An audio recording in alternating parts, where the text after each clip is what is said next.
news in that case. Megan Boswell, the teen mom of baby Evelyn, will not be facing the death penalty in her upcoming trial. That announcement coming today from prosecutors. It was up there. People were wondering, is this going to be another trial like that one down in Florida that I covered years ago? That was a death penalty case for the death of Kaylee Marie Anthony. And we know how that one turned out. We looked at this one, and now prosecutors here in Tennessee will not be seeking the death penalty. For those of you not familiar with the story, here's some more about baby Evelyn. Evelyn. Hi. 15-month-old baby Evelyn Boswell, a beautiful blue-eyed toddler from Tennessee, being raised by her teen mom Megan, goes missing with an Amber Alert issued on February 19th, 2020. We remain committed and continue to do everything possible to find out what happened to Evelyn.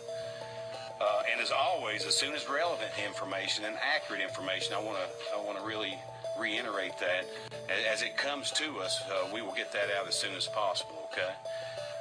Anyone with relevant information concerning Evelyn's whereabouts are asked to call 1-800-TBI-5. But that Amber Alert was not issued on the day she went missing. Baby Evelyn actually disappeared in late 2019. And her mom said she didn't report her missing because she knew the person who had her and did not want them to take off with her. I've told TBI where to find her in Mendota. My mom took her to a campground and a silver camper, and if they don't go tonight, I'm going to go find her myself. Just bring her back. I just want her back. That's all I want. There are a lot of different ways to run a business. That's why with Square, you can run your business however you want, with all your tools in one place. You can sell online, take payments in person, and watch all your sales sync up. You always get your money fast, so your cash flow can keep moving, right along with your business, no matter what business you're in. See all the ways we can help at square.com.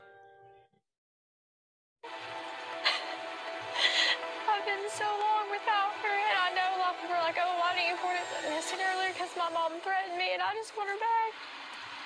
That's all I can think about is how much I just want her back. But investigators were not buying Megan Boswell's stories. Aware that we've received a number of conflicting, inaccurate statements from the mother, Megan Boswell, Evelyn's mother. What happens next is a strange string of events. First, Evelyn's grandmother, Angela, is arrested with her boyfriend in North Carolina for possession of a stolen vehicle, which was part of the Amber Alert. Then Evelyn's mom is arrested in Tennessee for making false statements. We determined that some of the statements Megan Boswell provided to us were false. Many of the false statements that Megan made delayed our investigations and also impeded our investigations on trying to find Evelyn. As a result, she has been charged with false reporting. Any questions about that? Any questions about that? Then big breaking news. 2 weeks after Evelyn was reported missing, a toddler's remains are found. This evening, we received the information that led TBI agents and Sullivan County detectives to a property belonging to a family member of Evelyn's mother in the 500 block of Muddy Creek Road in Blumpville. During the search, investigators discovered human remains believed to be those of a 15-month-old girl. The remains will be sent for an autopsy and a positive identification. So now the question is, what happened to baby Evelyn and who is responsible? And of course, prosecutors say it was baby Evelyn's mother, but we'll see what happens at the trial. There was a big hearing today. I want to bring in Court TV anchor Michael Ayala. Michael, what happened at today's hearing? Well, Vinny, there were some big decisions to be made by the prosecution because under Tennessee law for the crimes of murder or felony murder, which she is charged with here, the prosecutor has three options for sentencing. He has life without parole, life without parole, life with parole, or death. Now, in order to seek life without parole or the death penalty, the prosecutor has to prove one of many aggravating factors. I think the statute lists things like the cruelty involved in the crime, or if more than one person was put in danger. I think there are about 15 in all. In this case, the prosecutor focused on one that applies if the victim is under 12 years of age and the defendant is over 18 years of age, which clearly applies here. Now, at a previous hearing, Prosecutor Barry Stauber said that he would take a look at the facts in this case, he would take a look at the law, and he would speak with the family, baby Evelyn's father and her grandfather, before he made his decision. Here's how things unfolded today at the hearing. In the case, Miss Boswell has she and I have talked, and she has something that she would like to address the court about. And I've talked to her about that and advised her to be open and honest with the court on this issue, but not to discuss any of the facts or evidence in the case. All right. Ms. Boswell, raise your right hand. You solemnly swear or affirm testimony about to give the truth, the whole truth, and about the truth, ma'am? Yes, Your Honor. All right. Go ahead and tell me whatever you think you need to tell me. Mr. Sproles and I have resolved any issues I had with his representation, Your Honor. All right. So you're good to go forward? Yes, sir. All right. That being out of the way, I think one of the main objectives of today's hearing was to find out if the state was prepared to file a notice to seek enhanced punishment. General? Yes, Your Honor. We have filed a notice, and we have provided that to Mr. Sproles, and we have filed a notice to seek a sentence of imprisonment for life without the possibility of parole. And the aggravating factor is 39-13204I1.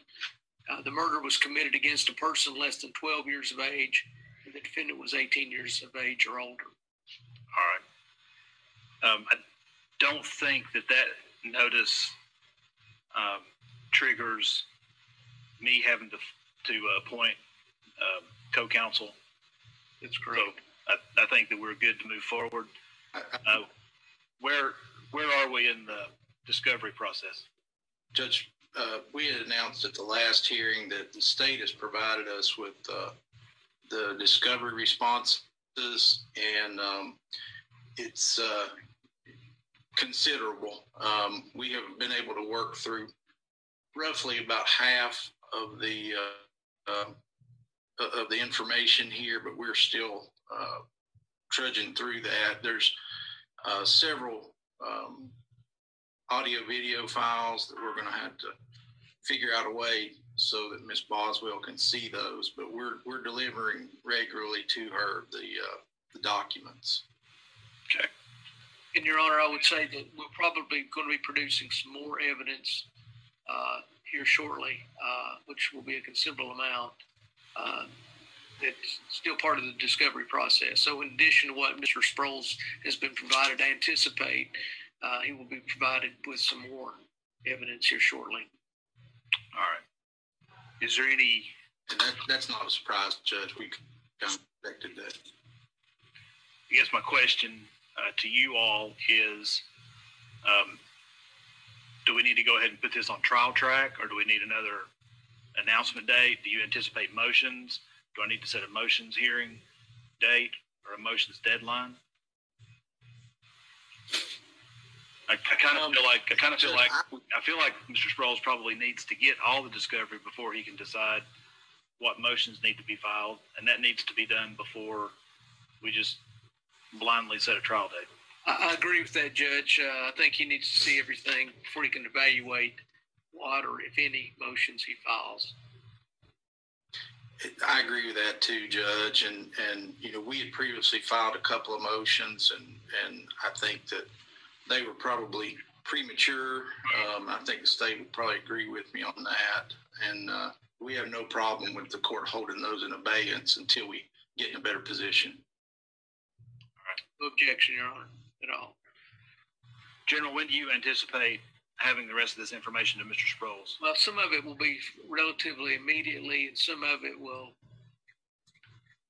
Okay, and some of it will require some forensic analysis.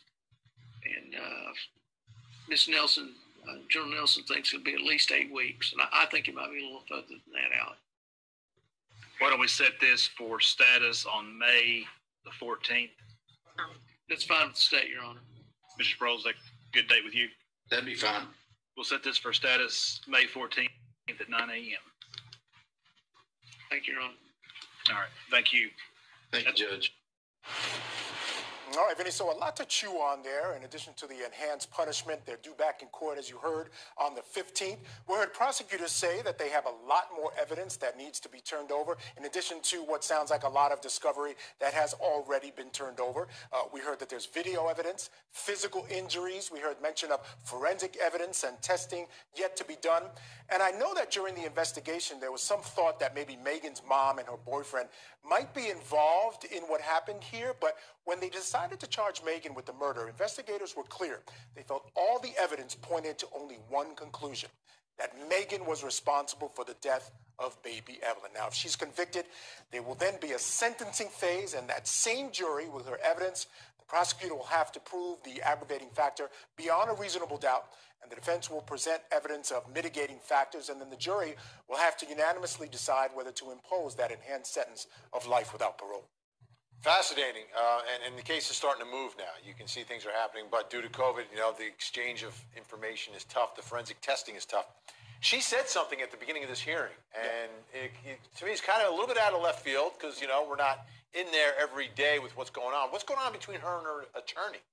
Yeah, Vinny, that's a tough one. We did some digging, and I checked in with one of the local reporters who is on it day to day, and she had spoken to Megan's attorney, Brad Spoles, and he said that the two of them had some differences, and I think he told the reporter something to the effect that, and I'm paraphrasing here, that this is a serious case with serious issues, and there had been some disagreements between he and Megan, and that he really had left it up to her. I'm not even sure he knew what she was going to say at that point when she spoke to the judge, and as you saw, she ultimately decided to stick with him as her attorney.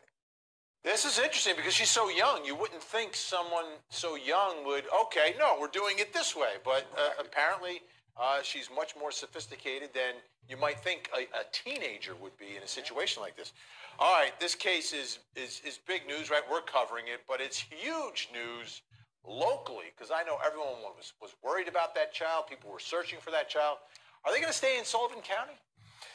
Vinny, you heard mention of motions filed by the defense there. Well, one of those motions was for change of venue. The defense is asking to have the case moved to another county, citing, as you said, the extensive media coverage, not only locally, but nationally. This case has really received extensive local and national attention. In fact, the local stations in the area have entire sections on their websites devoted to the story. And one of them is called Justice for Baby Evelyn. And you can find reams of stories on this case there. Now, in the community, several mothers started a group focused on keeping baby Evelyn's memory alive. And last month, it would have been her second birthday. They had a ceremony and laid flowers and other memorials on her grave. So it's still at the front of a lot of people's minds locally. So it could be difficult to find an impartial jury in Sullivan County. And Vinny, there's even a law making its way through the Tennessee legislature called Evelyn's Law. Now, it would allow for charges against parents who don't report their children missing after 48 hours of not knowing where they are. Now, remember, in this case, Vinny, no one reported baby Evelyn missing for 2 months. And there's no law in Tennessee to hold parents or caretakers accountable for something like that. Yeah, it was absolutely shocking because when we first heard the baby's missing, we're like, all right, when did she go missing? What, last year? What?